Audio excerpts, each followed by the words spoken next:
Guys, it was the most massive drone strike on the Russian capital region of Moscow. Definitely numerous of the kabooms were reported, including the kaboom of the Russian airfield of Zhukovsky, which is located right in Moscow. You can see there is some fire with the smoke reported and filmed by eyewitnesses. However, if you check out this photo, you may see that it's nothing there, just the fire. Probably Russia just intercepted the drone and it hit the apron. However, there are some of the hits also reported in some of the power plants and substations in the Moscow region, but obviously we understand that Russia has the best air defense in Moscow, even better compared to what they use in occupied territories. Because Russia uses lots of the drone jammers or electronic warfare systems, and many of the drones deviated from their altitude and trajectory, hitting some of the residential buildings. At first they reported about many of the casualties, but after all they agreed about just a single one.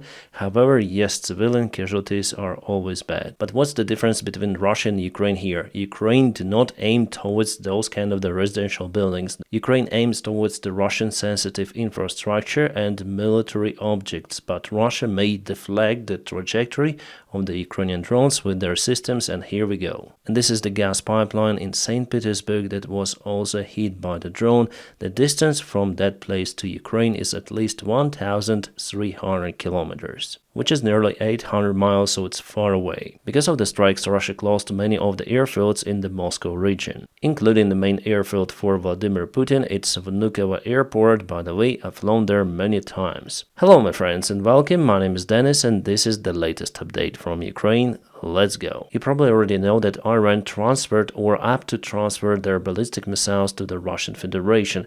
Russia needs those missiles because basically they're out of that tool in their army. They have Iskander missiles which are damn expensive, very big, and they may fire for a very long range, but Russia needs something like Ukrainian army has, for example ATACMS. Well, those missiles officially have the range up to 113 kilometers, but who knows the real figures, right? The missile is big, so probably it may fly for around 300 kilometers. And definitely it could be the analog of ATACMS. My friends, by the way, if you like my videos, you may also support the job that I do on YouTube. You may do it via Patreon. The link for my Patreon page is available in the video description just below. Thank you so much for supporting my motivation. The General Secretary of the United States, Anthony Blinken, has already officially confirmed that Iran signed a deal with Russia for those ballistic missiles, and Russia will use those in the coming weeks against the Ukrainian army. So after all, the information which was presented before from the Wall Street Journal, from the Times, was correct about those missiles. Some even say that the last night attack of Ukraine was connected to this missile transfer because Russia obtained them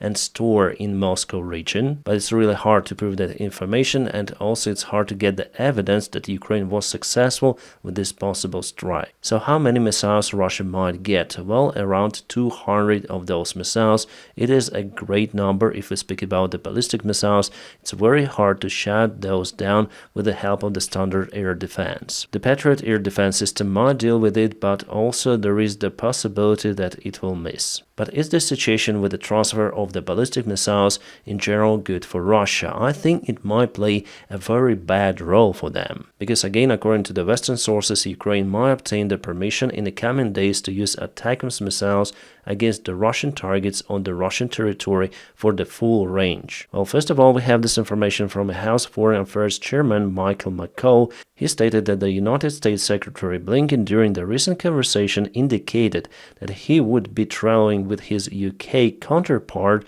to Kiev to inform Ukrainian officials that they will be allowed to strike Russia with ATACMS missiles. And there is one more tweet coming from this lady, so we have the confirmation mostly from McCaul, the chairman of the Foreign Affairs of the House. We also have the report from Reuters, for example, that Biden says ending ban on Ukraine's use long-range weapons being worked out. Absolutely great news for Ukraine. I hope it will be done as soon as possible, and it might help Ukraine also in Kursk, because Ukrainian Army Command requested the long-range weaponry well before the Kursk operation was conducted, and it's crucial for our forces. The ATACMS missiles could be different with the various range, but even with 300-kilometer range, Ukraine nails Voronezh, for example. This is Voronezh. And there is the very important Russian military airfield which is called Baltimore. Unfortunately, yes, the Russian Air Force has withdrawn the vast part of their airplanes from those airfields which are bordering Ukraine to avoid the possible strikes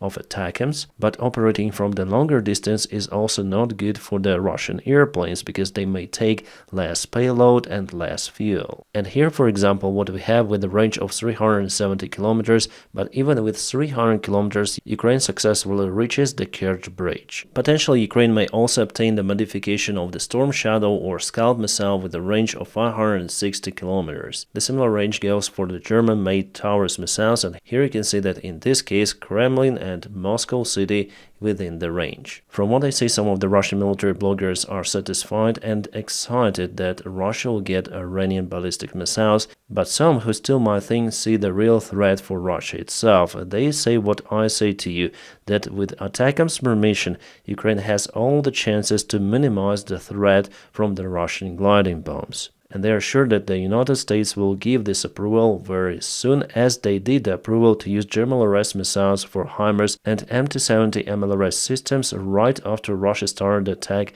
on Kharkiv Oblast. Remember, it was like 4 months ago that Russia struck Ukrainian positions in the northern side of the Kharkiv Oblast. Russia occupied many of the Ukrainian villages, but stuck with this attack, and Ukraine now counterattacks in that place. The Russian Z bloggers are not just concerned about ATACMS, but also about the permission from the United Kingdom and France for Ukraine to use the cruise missiles in the Russian territory with a maximum range. Also, we know that the United States of America will send some of the new cruise missiles to Ukraine this autumn. So we may talk about the possible range of 560 kilometers definitely. The leaders of the France, Germany and the UK say that the export of the Iranian ballistic missiles to Russia is the threat to Europe. Yes, and now your countries should respond to that threat, especially I'm speaking about Germany, because we still haven't got any Taurus in the Ukrainian army. But I think that with the current German Chancellor, this is no-go variant for Ukraine, unfortunately. This guy has no balls. So just yesterday he stated that Germany will work on a fast agreement, peace agreement between Ukraine and Russia, and now they say about the threat towards the national security. Ask Russia at first whether they want to negotiate with Ukraine, and there are no any signs for negotiations. Russia takes missiles to strike Ukraine again and again. So there should be the response, otherwise Russia will have the advantage. And obviously Western countries should apply sanctions on Iran. Those have already been announced, especially on Iran Air, which is used to transfer those missiles to Russia. But obviously Russia plus Iran expected that move, and they live under the sanctions for a very long time. Their economy got used to it, unfortunately. Some of the good Republican congressmen asked President administration with this official letter to let the permission for Ukraine to use the ATACMS missiles on the Russian territory with the maximum range. Here you can see the names of those Republicans who are damn good. Much better compared to MAGA cult, which always wants to stop the support of Ukraine. By the way, there are some of the far-right influencers who also support the MAGA cult, and they usually share the Russian bias or the Russian propaganda. And you know what happened recently? The United States Department of Justice found out the scheme where their media corporation Tenet, yes, we may call it some sort of the corporation, has obtained the funds from the Russian RT media, Russia Today. You probably know that media source. Immediately after those allegations, YouTube blocked many of the channels of those influencers who actually hadn't had so many views as, for example, I have on my channel, but they received, like this influencer has received around $100,000 each week for his podcast types of the videos where he called Ukraine is the enemy of the United States and the United States should apologize for Russia. I'll not tell their names or show their videos. Actually, I wasn't aware of those influencers until this scandal appeared.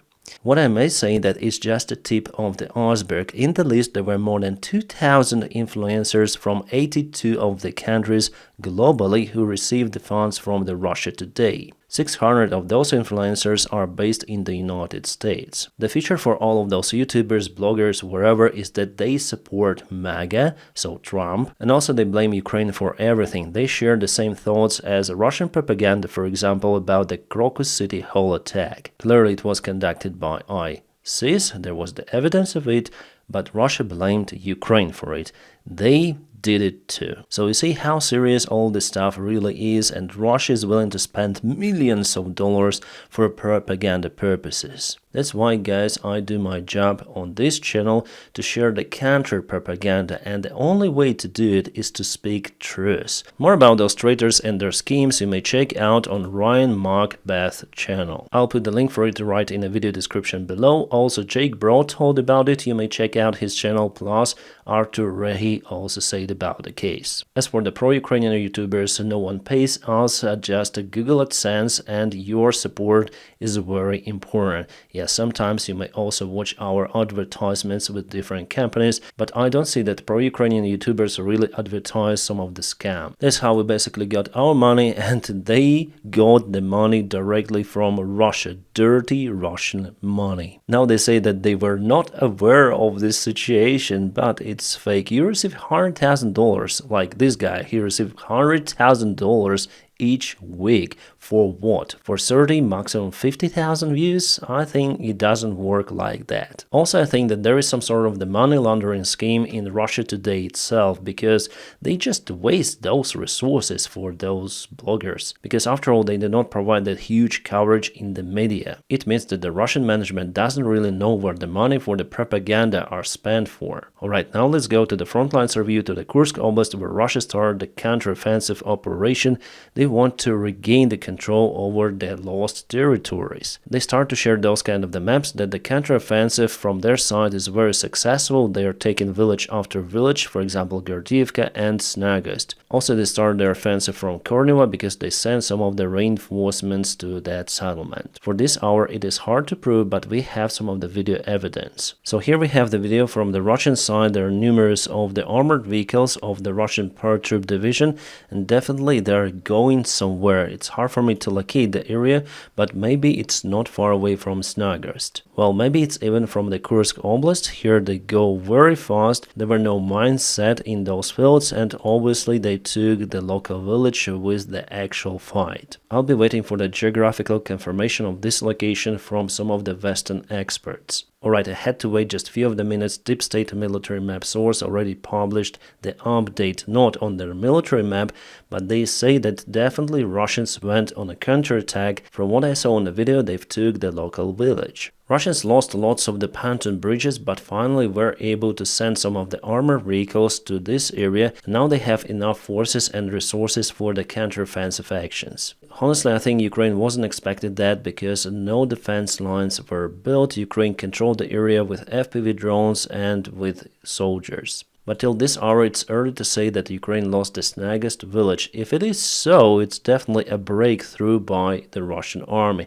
We'll see how it goes tomorrow morning. Meanwhile, Russians has already stated that they've took 4 of the villages under control. They published those kind of the maps. And now I'm not saying that it's not happening. It could be like that. I'm just waiting for more of the proofs, like more drone images from the places. There's the high chance actually that it could be like that, because Ukraine hadn't had the time and the resources to build the defense lines. We know that Ukraine was building the defense in Sudzha region, but here not really. Alright, a new report from Noel reports, and they say that definitely Russia strikes from 2 of the directions, one from Korneva and the other one from the southwestern part. From what I may see, Ukraine lost the part of the ground near Korneva. By the way, my friends, all of the latest updates I publish on my Telegram channel. You may check it out in the video description right below. My Telegram followers usually obtain the information during the daytime, I mean the main topics of the day, and later on I make the full video. Here I may post something that I'm unable to post on my channel, I mean the main channel on YouTube, because some of the videos are not okay for the YouTube censorship. And here's the more detailed picture. So Russians went from Korneva. This convoy was spotted in this place,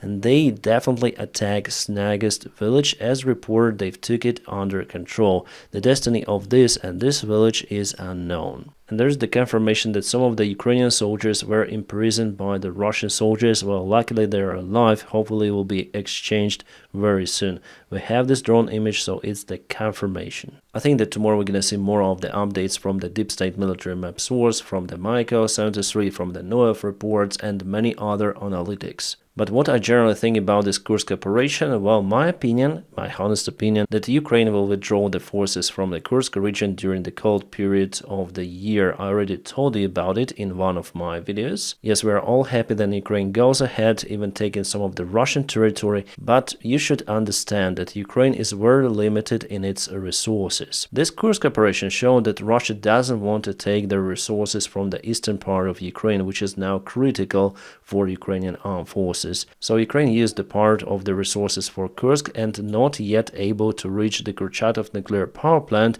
which many experts say could be the main target for all of this operation, together with the probability of the Russia to withdraw their forces from Ukraine, but it is not happening. So if those were two of the major goals of Ukrainian offensive in Kursk, well, Ukraine will not reach those goals, we see it already. In this case, there is the question, why should we keep our forces somewhere inside the Russian Federation? Especially during the winter time, then the logistics is more difficult and you need more of the staff on the front lines. So I believe that during the autumn period of time, Ukraine will start to withdraw the forces from the Kursk region. I think it will be like that. Yes, some of the experts say that Ukraine will be there till the end of the war. Well, at first, we don't know how this war is going to over. And the second thing, that Ukraine is very limited with its resources. I know from the first hand that Ukraine sends new soldiers to the Kursk region, like the soldiers who have just passed their only 1 month's training in a barracks in a shooting range, and now they go and fight and sometimes also die in the Kursk region. But at the very beginning of the Kursk operation, Ukraine used the offensive forces, the troops which are trained to attack and counterattack, so they did this successful mission. But to hold this territory, Ukraine sends the usual forces, which Ukraine could have sent to the east, for example. So maybe there is this scenario which is happening right now. Russia started a counterattack and Ukraine gradually will start to give the territory to the Russian army, partially withdrawing the forces little by little, and it might take like several weeks or maybe a couple of months. However, there is also the chance for the further expansion, but for that Ukraine needs absolutely more forces, like 2 times more forces compared to what Ukraine currently has in the region. But again, Ukraine is very limited with that. Guys, I'm telling you the possible scenarios judging on the actual picture on the front lines. So we have the evidence that indeed Russia started their offensive, successful offensive.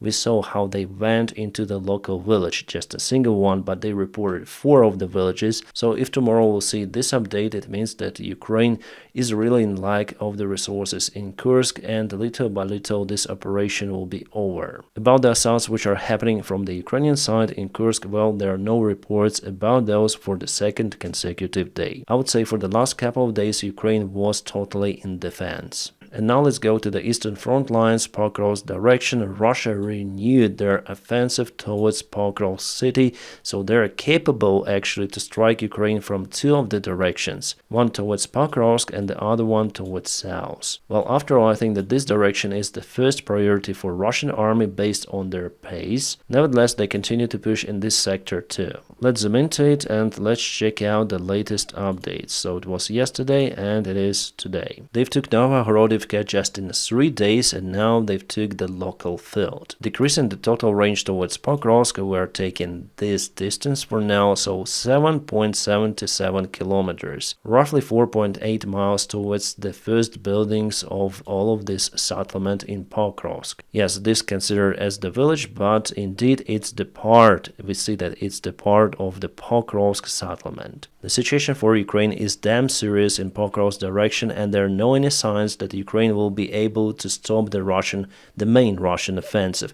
Yes, Russia was slowed down, stopped for the moment. For the last week, I think it's the first Russian movement towards Pokrovsk in this direction, but still the movement exists. Also, it is clear now that the Ukrainian army in this region has the order to withdraw the forces from this entire place. They will do it in a week or 2, so we have the map update. It was yesterday, it is today. Russians propelled forward in from Krasnogorivka Kurahivka, taking more Dachi under control, and this gray area also expanded, so yesterday to today. If you see this big wide gray area, it means that one side is on offensive and the other one is retreating. We see it also, and we saw it in Kursk. So to save the soldiers and basically its army, Ukraine is forced to make this tough decision to move the army towards higher ground in Kurahivka. And also Russia pushed a little into it, so it was yesterday and it is today just a light movement. They've took a couple of the buildings, nothing really more, so the fight is very hard in Torets. Ukraine is not withdrawing the forces from the settlement. Moreover, you see that Ukraine had a successful counterattack in New York City.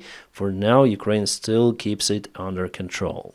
If we go to the southern part of Donetsk Oblast, Vuhledar, it was yesterday, it is today. Russia is very close to take this very important height, so this is the hole and this is the height. From this height, Russia may not just perform the surveillance in Vuhledar, but they also may precisely strike Ukrainian forces in Vuhledar too. So unfortunately, it's just a matter of time that Ukraine will be forced to leave Vuhledar too. As I see this picture in general, so we may go like 1 month ago, right? It was like that, and today it is like that, so 9th of September, let's say. So you see that Russia propelled quite fast. To encourage my viewers, sometimes I say about the Ukrainian territory that indeed it's big, it's huge. We have many of the settlements, cities, towns, villages, and just look at those gray areas where Ukraine was able to counteroffense and repel the Russian forces. This territory is really huge, so even by occupying those territories, Russia will not solve its strategic problem.